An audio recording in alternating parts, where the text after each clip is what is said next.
Hey, it's me AJD from the LA Hobbyist, and welcome back to my YouTube channel. Remember when I first started this channel, I over-leveraged myself? If I did this, other people have probably done it too. This video is for you. Let's see who we're gonna talk to, but I see like sports card investor. He's also filming, so I don't want to interrupt him with that, but I gotta check him out. Hopefully I don't like fanboy the shit out of, you know, myself, so we'll see.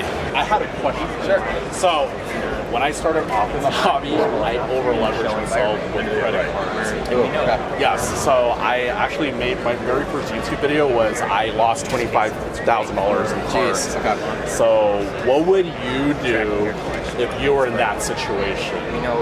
Meaning, like you over-leverage yourself with credit cards, you're 25K in debt.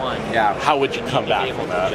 Well, I mean, you got to. First of all, you got to cut your losses. Like, you know, it's just that it happens sometimes, right? I mean, like even early in my career, I had some periods of time, and it had nothing to do with cards, but with some business stuff I was doing. Where I was an entrepreneur, I was doing some different business things, and put a bunch on credit cards to fund certain business ventures that didn't work, and I ended up with a lot of credit cards. And so at some point, you just got to kind of accept, like, okay, crap, that didn't work. It's tuition, right? So the amount of that $25,000, that's tuition. You learned a lesson. You could have paid $25,000 to go to a fancy business school for a year, or you could pay $25,000 to the School of Hard Knocks and you learned it yourself.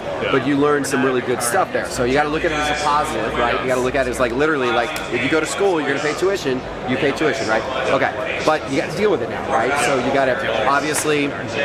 You got to figure out how to, like, if you're going to run that out over time, you got to be sensible about it, try to get the lowest interest rate possible, monthly payments, kind of pace that out over time, and then just figure out how to make small bits of money every month, figure out how to get a little bit of cash flow going every single month. You know, in the card game, the way that people consistently make money is not by speculating and holding cards, you know, but more so by turning cards like right away. Like people are like all the dealers here and everything like that, the people who are doing it professionally, they're looking to buy at 70% of comps, and they're looking to turn around and sell, and they're looking to really not hold a card for more than like 2 weeks. Because if you are, that's like the max. Because if you're buying and selling within a 2-week period, the overall market forces aren't really going to affect you. It's when you buy and you hold. I'm a holder. And and then 6 months later, those cards are down 30% because the economy was crap and whatever. Then that's when you're in trouble, right? And that's what, right?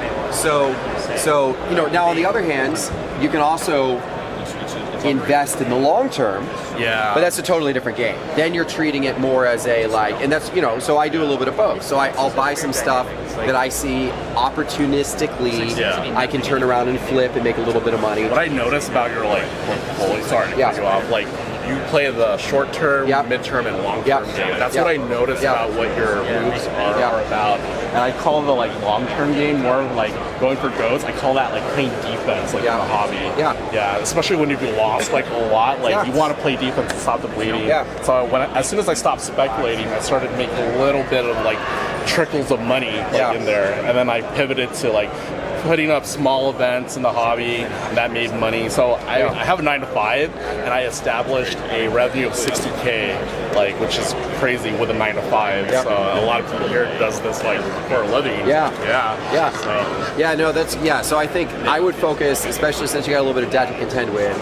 I would focus on short-term wins. How can you figure out how you can make, you know, $300 a week, $500 a week, doing it on the side, and then just, you know, take that money and apply it towards paying the debt down, right? And then occasionally, if you want to place a longer term bet, do so. But I would work on the short term just to get the debt out of the way and try to get consistent cash flow. I appreciate your time. Yeah, man. It's nice to meet you. Absolutely. Good luck. Take care. Dude, I'll see you at the Nationals. Yes, for sure. Yeah, that is crazy. That is like one of the hobby legends, you know. So I've tried my best not to fanboy. So Hopefully, Geoff, when you watch this, you're proud of it. All right. Buying what I like keeps this hobby fresh for me. Till next time, hope you guys enjoyed the tour of the show. Thank you guys for following me, and I'll see you guys next time. The LA Hobbyist is signing out.